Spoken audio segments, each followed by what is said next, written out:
Hola, bienvenido de vuelta a tu canal. Nosotros somos alumnos del grupo 6LM4 en la carrera de Técnico Laboratorista Clínico, impartida en el Centro de Estudios Científicos y Tecnológicos número 16 Hidalgo, perteneciente al Instituto Politécnico Nacional. Como maestra y asesora tenemos a la profesora Tania Zuleima García Ortiz, quien es la encargada de impartirnos la materia de parasitología clínica. El día de hoy hablaremos sobre los conceptos básicos en parasitología. Acompáñanos. Primero que nada, ¿qué es la parasitología? La parasitología es la disciplina de la biología que estudia las relaciones entre parásitos y hospedadores, así como los factores ambientales que influyen en estas relaciones. Un tipo de esta relación es el parasitismo, el cual se define como una relación entre dos individuos de especies diferentes en la que uno de ellos sale beneficiado y el otro sale perjudicado de la relación. Ahora, ¿qué es un parásito? El parásito es aquel ser vivo que de manera temporal o permanente vive a expensas de otro organismo de distinta especie, al cual se le denomina huésped, obteniendo de este nutrición y vivienda y que además le puede causar daños.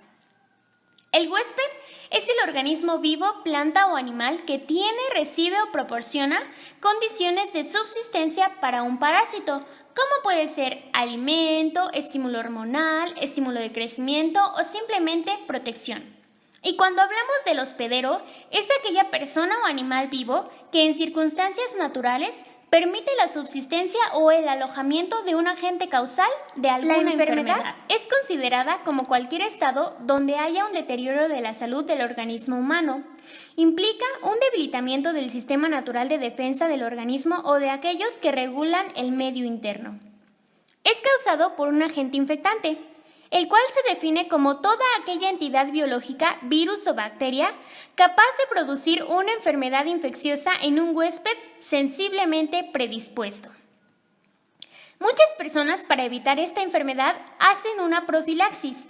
La profilaxis se conoce como todo aquello que se lleva a cabo o se utiliza para prevenir la aparición de una enfermedad o el surgimiento de una infección.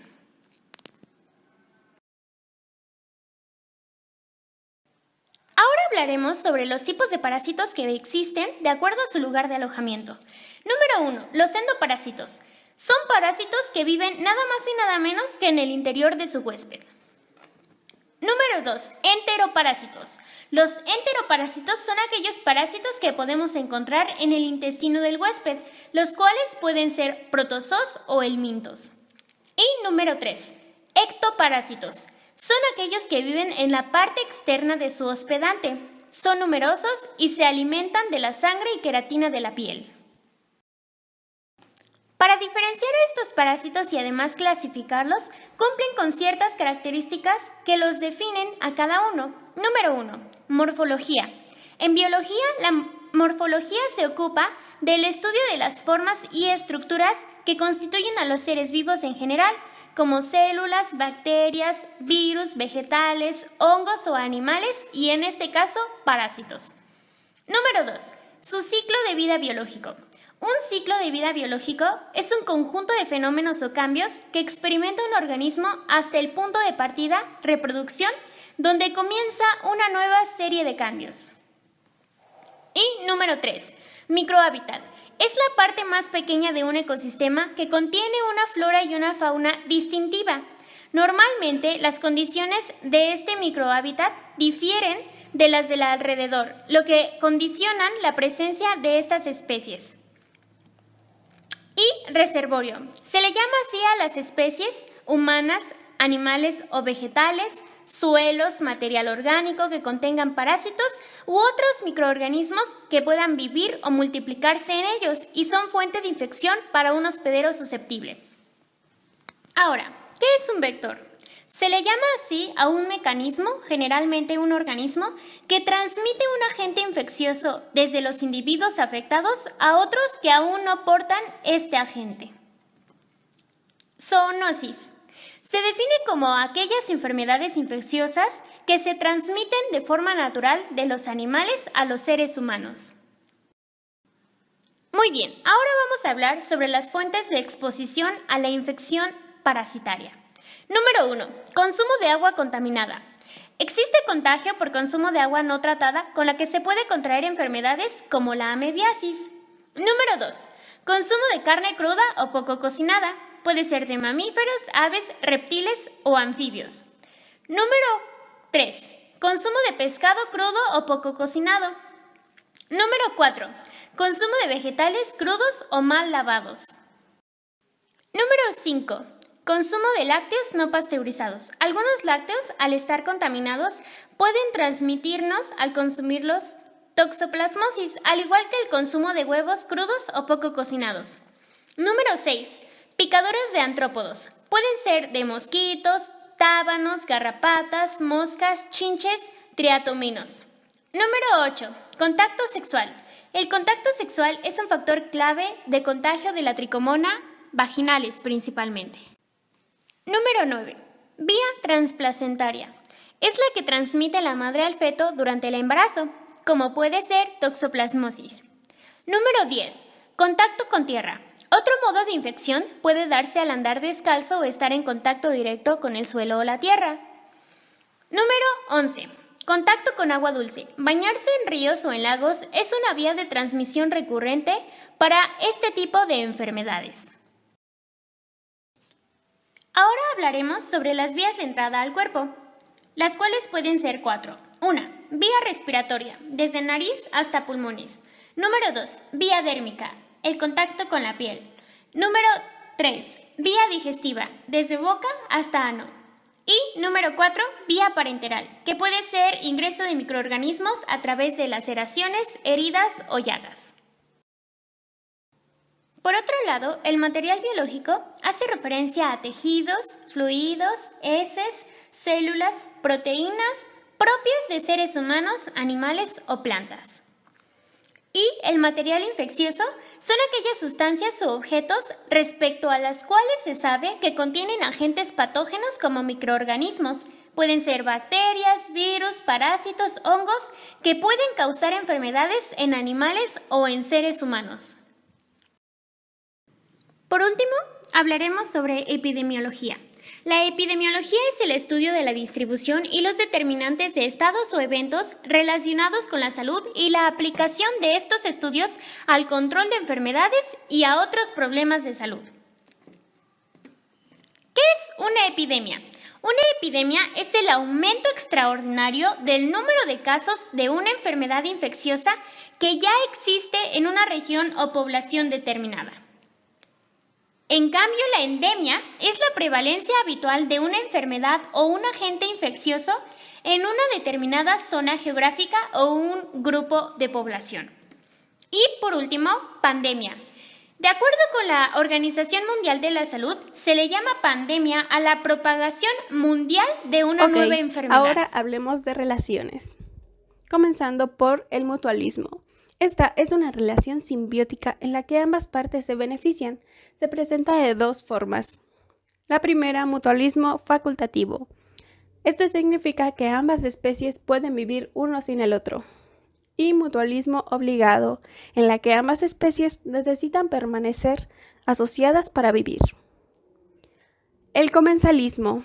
En este tipo de interacción, una especie se beneficia, mientras que la otra no es perjudicada ni beneficiada en absoluto. Y por último, el parasitismo. Esta es de igual manera una relación simbiótica en la que una de sus partes, o sea, el parásito, se beneficia y la otra, o sea, el huésped, se perjudica. Una de las especies vive a expensas del otro, causándole un daño. ¿Qué es la transmisión? Es el proceso por el cual una enfermedad o parásito pasa de una persona a otra. La transmisión se produce por métodos directos o indirectos, los cuales veremos a continuación, comenzando por la transmisión directa, o también denominada contacto directo. Numerosas enfermedades se diseminan debido a un contacto directo entre un huésped susceptible y un individuo infectado. Este contacto puede ser sexual, mano a mano o a través de gotitas de secreciones respiratorias. La transmisión horizontal puede ser por agua o alimentos. Estos son los vehículos que con mayor frecuencia se hallan implicados en la transmisión de enfermedades infecciosas en una comunidad. Sin embargo, la transmisión indirecta se efectúa a través de vectores, los cuales son artrópodos, otros invertebrados u otros vehículos como objetos o sustancias no vivientes, que están contaminados y transmiten los organismos infecciosos. Los vehículos incluyen el agua, la leche y otros alimentos, el aire y los fomes, etc. La transmisión vertical es la que ocurre de madre a hijo durante la gestación o en el momento del parto. La transmisión transplacentaria ocurre en forma típica en diferentes enfermedades, como el SIDA. ¿Qué es un trofosooito? Es el estadio adulto del ciclo vital de un protozoo, o sea, de un parásito, durante el cual éste absorbe alimentos activamente. En cambio, el quiste es el estadio de huevo o fase infectante de los parásitos de la clase Helminthos.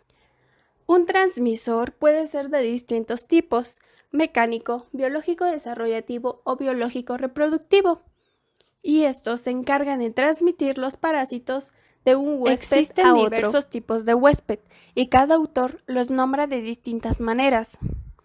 Sin embargo, en este diaporama solo abarcaremos dos: el huésped definitivo, que es el que alberga la forma adulta o la etapa de reproducción sexuada del parásito, y el huésped intermediario, quien alberga a la forma larvaria o la etapa de reproducción asexuada del parásito. Hay diversas clasificaciones para los parásitos. Una de ellas es por el número de huésped del parásito. Y tenemos al monoxeno, el cual es el parásito que solo requiere de una especie para completar su ciclo biológico, mientras que el heteroxeno requiere más de una especie para cumplir su ciclo biológico. ¿Qué es especificidad parasitaria? Se entiende por especificidad parasitaria aquella capacidad de un organismo parásito de seleccionar uno o determinados hospedadores a los que infestar y en los que desarrollarse. Otra clasificación para los parásitos podría ser la locación del huésped. Por ejemplo, los ectoparásitos son los organismos que viven en el exterior del huésped y que se benefician de su relación con este. En cambio, los endoparásitos son organismos parasitarios que se encuentran alojados en el interior del huésped. Muy bien, con esto hemos terminado los conceptos y pasaremos a las técnicas coproparasitoscópicas.